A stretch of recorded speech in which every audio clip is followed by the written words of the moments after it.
ஏண்டா இங்க வாடா, இங்க வாடா.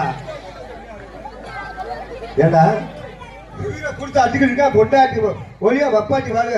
நீ செத்தா நீ பொண்டாட்டி தாயா இருப்பா, அவளா இருப்பா. அவன் உருவு உருவுன்னு உருவிட்டு வேற ஆள விடுவான். கேட்டார்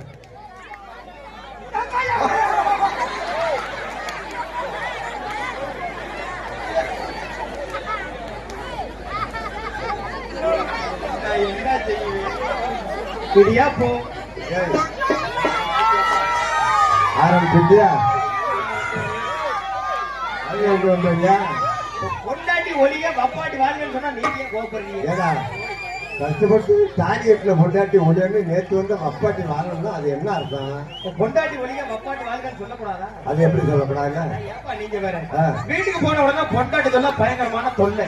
ஏன் அரிசி இல்ல பருப்பு இல்ல குழம்பு இல்ல வெள்ளைக்கு இல்ல நான் தான் அப்பனுக்கு அதை செய்யல அக்கா தங்கச்சிக்கு இதை செய்யல என்ன அங்கேயே செய்யல செய்முறையங்க அப்படின்னு சொல்லி ஒரே சண்டை. பொண்டாட்டி இருந்தா கேட்கத்தான் செய்வாங்க. சரி ஆனா வப்பாட்டி அப்படில போய் வப்பாட்டி வீட்டுக்கு போனா போதும் வாங்க ராசா இப்பதான் வந்தியா? ஆமா நேத்து இருக்கிற விட நீங்க ஒரு சுத்தி இழைச்சு போய் இருக்கிறீங்க அப்படின்னு சொல்லி அப்படியா?